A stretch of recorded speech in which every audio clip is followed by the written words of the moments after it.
நம் ரத்தத்தில் உள்ள நச்சுத்தன்மையை நீக்கி நமக்கு நோய் எதிர்ப்பு சக்தியை அளிக்கின்றது. அந்த வகையில் மூலிகைகளை கொண்டு நம் நோய்களை எவ்வாறு தீர்க்க வேண்டும் என்பதை பற்றி நமக்கு விளக்க வருகிறார் டாக்டர் கௌதமன் அவர்கள். நம் வீடியோவை வாணிகத்தின் அடுத்த பகுதியாக வரவிருப்பது பல்லாண்டு வாழ்ந்திட. அன்பான கலைஞர் தொலைக்காட்சி நேயர்களுக்கு என்னுடைய இனிமையான காலை வணக்கங்கள். இன்றைக்கி நம்ம பார்க்கக்கூடிய தாவரத்துடைய பெயர் காட்டு கொடி முந்திரி அப்படின்னு சொல்லக்கூடிய ஒரு வகையான கொடி வகை தாவரம். பார்ப்பதற்கு திராட்சை கொடியைப் போலவே தோற்றமளிக்கக்கூடிய ஒரு தாவரம் சொல்லலாம். இதில் இருக்கக்கூடிய பழங்கள், அதில் இருக்கக்கூடிய கொட்டை லேசாக வெளித்தள்ளிய நிலையில் இருக்கிறதுனால பார்ப்பதற்கு முந்திரி பழத்தை போலவே தோற்றமளிக்கிறதுனால இதற்கு காட்டு கொடி முந்திரி அப்படிங்கிறது பெயர். இந்த காட்டுக்கொடி முந்திரியை பொறுத்தவரையிலும் இது கொலஸ்ட்ரால் சம்பந்தப்பட்ட நோய்களுக்கு மிகச் சிறப்பான தீர்வளிக்கக்கூடிய ஒரு தாவரம் சொல்லலாம். இன்றைக்கு பொதுவாகவே ஒரு 30 வயதுக்கு மேற்பட்டிருக்க ஒரு 100 பேரை எடுத்து அவர்களுடைய ஒரு இரத்த பரிசோதனை, அவர்கள் உடலில் இருக்கக்கூடிய நல்லது மற்றும் கெட்டது செய்யக்கூடிய கொழுப்புகளுடைய அளவு எவ்வாறு இருக்கிறது அப்படின்னு சொல்லி ஒரு சோதனை செய்து பார்த்தோமேயானால் அதிர்ச்சிகரமான ஒரு தகவல். ஏன்னா இன்றைக்கு 100 பேரில் கிட்டத்தட்ட 70 பேர் வரை அந்த உடலில் இருக்கக்கூடிய கொழுப்புச்சத்து விகிதம் மிக அதிகமாக இருக்கிறது அப்படிங்கிறது முதல் தகவல். இரண்டாவது தகவல் பார்த்திங்கன்னா, அந்தளவு அதிகமாக இருக்கக்கூடிய கொழுப்பினால் வரக்கூடிய மிக முக்கியமான பிரச்சனை என்ன? முதல் பிரச்சனை மாரடைப்பு நோயை உண்டாக்கலாம். இரண்டாவது பிரச்சனை அவர்களுக்கு பக்கவாதம் சம்பந்தப்பட்ட நோயை உண்டாக்கலாம். ஸோ இந்த 2 பிரச்சனைகளுக்கும் என்ன மாற்று மருந்து? இன்றைக்கு மாடர்ன் மெடிசன் போகும்போது அவங்க என்ன பண்ணுறாங்க, சில கொலஸ்ட்ரால் உடலில் இருக்கக்கூடிய கொழுப்புகளை கரைக்கக்கூடிய சில மருந்துகளை கொடுக்கிறார்கள்.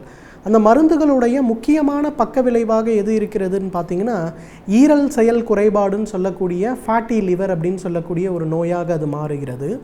இன்னும் சிலருக்கு பார்த்திங்கன்னா உடலில் இருக்கக்கூடிய எலும்பு சத்துடைய திறனை அது குறைத்து விடுகிறது அப்படிங்கிறது சொல்கிறாங்க. அந்த அளவுக்கு 2 பக்க விளைவுகளை ஏற்படுத்தக்கூடிய மருந்துகளை தான் இன்றைக்கு கொலஸ்ட்ரால் நோய்க்கு ஒரு மருந்தாக கொடுக்கிறார்கள். ஆனால் அந்த வகையில் பக்க விளைவு இல்லாமல் குறுகிய காலம் உபயோகப்படுத்தினாலே நமக்கு நல்ல தீர்வளிக்கக்கூடிய மருந்து இந்த காட்டுக்கொடி முந்திரின்னு சொல்லலாம். இந்த காட்டுக்கொடி முந்திரியிலிருந்து எடுக்கக்கூடிய அந்த வேர் சூரணத்தை 3 கிராம் அளவுக்கு, இந்த வேர் சூரணம்னா சாப்பிட்றதுக்கு காரமாக இருக்கக்கூடிய ஒரு சூரணம். இந்த சூரணத்தை காலை எழுந்தவுடன் வெறும் வயிற்றில் ஒரு 2 கிராம் அல்லது 3 கிராம் அளவுக்கு உடலுடைய எடையை பொறுத்து சிறிதளவு பாலில் கலந்து சாப்பிட வேண்டும். இந்த மாதிரி ஒரு 3 மாத காலம் தொடர்ந்து சாப்பிட்டு விட்டு மீண்டும் பரிசோதனை செய்து பார்த்தோமேயானால் அந்த உடலில் இருக்கக்கூடிய கெட்டது செய்யக்கூடிய நல்லது செய்யக்கூடிய கொழுப்புகளில் ஒரு மிகப்பெரிய மாற்றம் இருப்பதை நம்ம பார்க்க முடியும். நிறைய பேருக்கு பார்த்திங்கன்னா ஒரு நீண்ட காலம் கொலஸ்ட்ராலுக்குள்ள மருந்தாக இதை சாப்பிடாமல் ஒரு குறுகிய கால மருந்தாக சாப்பிட்டு விட்டு உணவு மற்றும் நம்மளுடைய அன்றைய நாள் பழக்க வழக்கங்களை சரி செய்து கொண்டோமேயானால் இந்த கொலஸ்ட்ரால் நோயிலிருந்து முழுமையாக நாம் வெளிவருவதற்கு அது உதவி செய்யும். இரண்டாவது, காட்டுக்கொடி முந்திரியிலிருந்து எடுக்கக்கூடிய ஒரு குறிப்பிட்ட மூலப்பொருள் நம்மளுடைய DRDOன்னு சொல்லுவாங்க. அதாவது நம்மளுடைய ஆர்மி சம்பந்தப்பட்ட ரிசர்ச் சென்டர்னு சொல்லுவாங்க.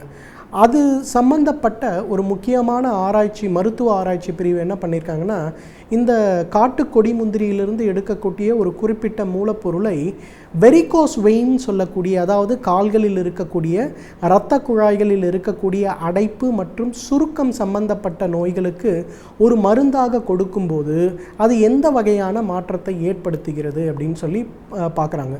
ஏன்னா இன்றைக்கு அதிக நேரம் நிற்க வேண்டிய ஒரு சூழல், அதிக எடையை கொண்டு பயிற்சி எடுக்க வேண்டிய ஒரு சூழல், அதிகம் ஓய்வில்லாமல் இருக்க வேண்டிய ஒரு சூழல் பெரும்பாலும் பார்த்திங்கன்னா நம்மளுடைய பாதுகாப்பு துறையில் சேர்ந்த எல்லா வீரர்களுக்கும் இருக்கிறது. அந்த வீரர்கள் ஒரு 45 வயது ஆகும்போது, 50 வயது ஆகும்போது பெரும்பாலானவர்களுக்கு ஏற்படுகின்ற மிக முக்கியமான பிரச்சனை என்னன்னு பார்த்திங்கன்னா வெரிகோஸ் வெயின்ஸாக இருக்குது. அந்த வெரிகோஸ் வெயின்ஸ் இருக்கிறத விட அதில் ஏதாவது காயங்கள் ஏற்படும் போது அது வெரிகோஸ் அல்சராக மாறும்போது நிறைய பேர் அதனாலேயே விருப்ப ஓய்வு பெற்று வர வேண்டிய சூழலுக்கு கூட ஆளாகிறாங்க. அந்த மாதிரி இருப்பவர்களுக்கு எந்த வகையில் உதவ முடியும் அப்படிங்கிற ஒரு ஆராய்ச்சி மேற்கொண்ட போது தான் இந்த காட்டு கொடி முந்திரியிலிருந்து எடுக்கக்கூடிய அந்த ஒரு மூலக்கூறு அதை ஒரு மருந்தாகவோ அல்லது ஊசி மூலம் நேரடியாக செலுத்தப்படும் போதோ அது அந்த இடத்தில் இருக்கக்கூடிய இரத்த கசிவுகளையோ அல்லது இரத்தத்தில் இருக்கக்கூடிய அடைப்புகளையோ நீக்க உதவுகிறதுன்னு கண்டுபிடிச்சிருக்காங்க. ஆனால் பாரம்பரிய மருத்துவத்தில் பார்த்திங்கன்னா இந்த கால்களில் ஏற்படக்கூடிய பச்சை நிறமான இரத்த குழாய்கள் வெளியில் தெரிகின்ற இந்த வெரிகோஸ் வெயின் சம்பந்தப்பட்ட கோளாறுகள் ஏற்படும் போது காட்டுக்கொடி முந்திரியிலிருந்து எடுக்கக்கூடிய அந்த முழு தாவரத்தை எரித்து எடுக்கக்கூடிய அந்த சாம்பல், இதை வந்து பதங்கம்னு சொல்லுவாங்க, அல்ல ஆல்கலின்னு சொல்லுவாங்க. அந்த மாதிரி இருக்கக்கூடிய ஆல்கலி சம்பந்தப்பட்ட மருந்துகளை ஒரு 200 மில்லிகிராம் அளவுக்கு ஒரு 3 மாத காலம் உள்ளுக்கும் இதே காட்டுக்கொடி முந்திரியிலிருந்து தயாரிக்கக்கூடிய எண்ணெயை நன்றாக வெளிப்புறமாக பூசி வெந்நீர் வைத்து ஒத்தரம் கொடுக்கக்கூடிய சிகிச்சையை செய்யும்போது ஒரு 3 மாத காலத்திலேயே கணிசமான அளவில் அந்த இரத்த குழாயில் இருக்கக்கூடிய அடைப்புகள் மற்றும் சுருக்கங்கள் மறைந்து போகிறது அப்படிங்கிற ஆராய்ச்சி பூர்வமாக இன்றைக்கி நிரூபித்திருக்கிறார்கள். இது பாரம்பரிய மருத்துவத்தில் பல ஆயிரம் வருடங்களாக இருந்து வருகின்ற ஒரு விஷயத்தை இன்றைக்கு ஒரு ஆராய்ச்சி பூர்வமாக நிரூபித்திருக்கிறார்கள். ஏன்னா வெரிகோஸ் வெயின்ஸ் அப்படிங்கிறது ஏதோ இந்த ஒரு நூற்றாண்டிலேயோ இல்லை சென்ற நூற்றாண்டிலேயோ மனிதர்களுக்கு வரக்கூடிய நோயாக இல்லை. பல ஆயிரம் வருடங்களுக்கு முன்பே நம்மளுடைய ஆயுர்வேத சித்த மருத்துவ புத்தகங்கள்லாம் நிறைய பார்த்திங்கன்னா அந்த வெரிகோஸ் வெயின்ஸை பற்றி நமக்கு குறிப்புகள் கொடுத்திருக்கிறார்கள்.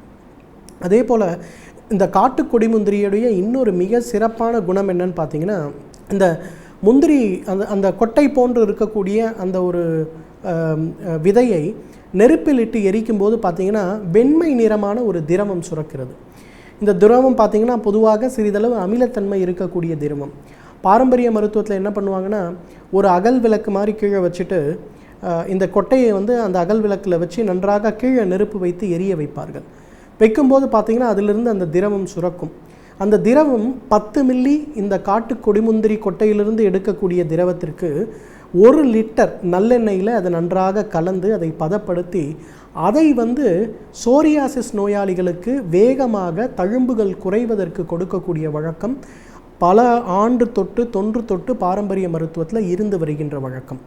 ஏன் ஒரு காலத்தில் சோரியாசிஸ் நோய் அதிகமாக இருந்தது என்றால் இடைக்காலத்தில் நம்ம அதிகமாக பார்க்க முடியவில்லைன்னு பார்த்திங்கன்னா, பாரம்பரிய மருத்துவர்களிடையே செல்லும்போது அதிகமாக உள்ளுக்கு சாப்பிடக்கூடிய மருந்துகள் இல்லாமல் வெறும் இந்த காட்டு கொடி முந்திரி எண்ணெயிலிருந்து எடுக்கக்கூடிய அந்த ஒரு பதப்படுத்தி எடுக்கக்கூடிய எண்ணெயை தலை முதல் கால் வரை தடவி சூரிய ஒளியில் காலை 6 முதல் 6:30 வரை நின்று, அதாவது அந்த காலை நேரத்தில் வரக்கூடிய சூரியனுடைய ஒளி பிரகாசமாக இருக்கும், ஆனால் வெப்பம் உடலை பாதிக்காது. அந்த ஒரு வெயிலில் நிற்க வைத்து அதன் பிறகு சிகிச்சை அளிக்க செய்வாங்க. அந்த மாதிரி செய்யும்போது பார்த்திங்கன்னா மிக வேகமாக அந்த சோரியாசிஸ் சம்பந்தப்பட்ட காரணிகள் உடலிலிருந்து குறைவதோடு மட்டுமல்லாமல் உடல் நன்றாக மாறுபடுவதை பார்க்கலாம். எனவே நாயர்களே, இந்த காட்டுக்கொடி முந்திரியை பொறுத்தவரையிலும் வீரியமான ஒரு மருந்து, ஆனால் தகுந்த மருத்துவ ஆலோசனைப்படி உபயோகப்படுத்தும் போது எவ்வளவு நாள்பட்ட நோயாக இருந்தாலும் தீர்க்கக்கூடிய ஒரு அருமருந்து. தகுந்த மருத்துவ ஆலோசனையின் பேரில் சரியான முறைப்படி இதை உபயோகப்படுத்தினோம்னா நம்மாலும் பல்லாண்டு காலம் ஆரோக்கியமாக வாழ்ந்திட முடியும்.